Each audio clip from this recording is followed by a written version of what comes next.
ನಮಸ್ಕಾರ.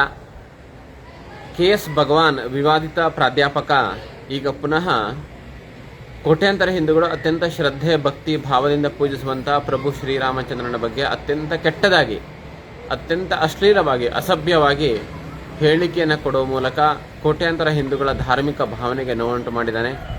ಅದನ್ನು ನಾವು ತೀವ್ರವಾಗಿ ಖಂಡನೆಯನ್ನು ಮಾಡ್ತೇವೆ.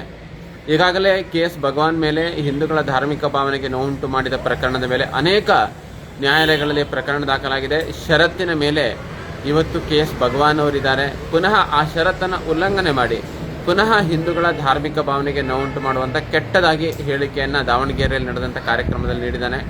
ಪ್ರಭು ಶ್ರೀರಾಮಚಂದ್ರ ಅವರ ತಂದೆಗೆ ಹುಟ್ಟಿಲ್ಲ, ಪುರೋಹಿತರು ಅಲ್ಲಿ ರಾಣಿಯರ ಜೊತೆಗೆ ಮಲಗಬೇಕಿತ್ತು, ಈ ರೀತಿಯಾಗಿ ಅತ್ಯಂತ ಕೆಟ್ಟದಾಗಿ ಅಶ್ಲೀಲವಾಗಿ ಹೇಳಿಕೆಯನ್ನು ಕೊಟ್ಟು ಹಿಂದೂಗಳ ಧಾರ್ಮಿಕ ಭಾವನೆಗೆ ನೋವುಂಟು ಮಾಡಿರುವ ಕಾರಣ ನಾವು ಕರ್ನಾಟಕ ಸರ್ಕಾರದ ಮಾನ್ಯ ಮುಖ್ಯಮಂತ್ರಿಗಳಿಗೆ ಆಗ್ರಹವನ್ನು ಮಾಡ್ತೇವೆ.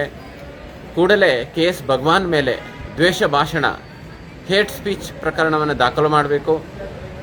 ಮಾನ್ಯ ನ್ಯಾಯಾಲಯಕ್ಕೆ ನಾವು ಆಗ್ರಹವನ್ನು ಮಾಡ್ತೇವೆ. ಅವನ ಜಾಮೀನನ್ನು ರದ್ದು ಮಾಡಬೇಕು. ಪದೇ ಪದೇ ಹಿಂದೂಗಳ ಧಾರ್ಮಿಕ ಭಾವನೆಯನ್ನು ನೋವುಂಟು ಮಾಡ್ತಾ ಇದ್ದಾನೆ.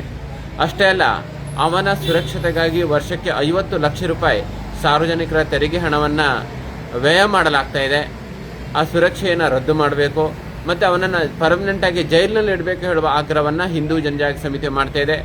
ಇವತ್ತು ಹಿಂದೂಗಳು ಏನಾದರೂ ಫೇಸ್ಬುಕ್ಕಲ್ಲಿ ಬರೆದ್ರೆ ಕರ್ನಾಟಕ ಸರ್ಕಾರ, ಗೃಹ ಇಲಾಖೆ ತಕ್ಷಣ ಸುಮೋಟೋ ಕೇಸನ್ನು ರಿಜಿಸ್ಟರ್ ಮಾಡುತ್ತೆ. ಆದರೆ KS ಭಗವಾನ್ ಪದೇ ಪದೇ ಹಿಂದೂಗಳ ಧಾರ್ಮಿಕ ಭಾವನೆಗೆ ನೋವುಂಟು ಮಾಡಿ ಹಿಂದೂಗಳ ಒಂದು ಧಾರ್ಮಿಕ ಶ್ರದ್ಧೆಯನ್ನು ಅಪಮಾನ ಮಾಡುವಂಥ ಕುಕೃತ್ಯವನ್ನು ಮಾಡ್ತಾ ಇದ್ದಾನೆ.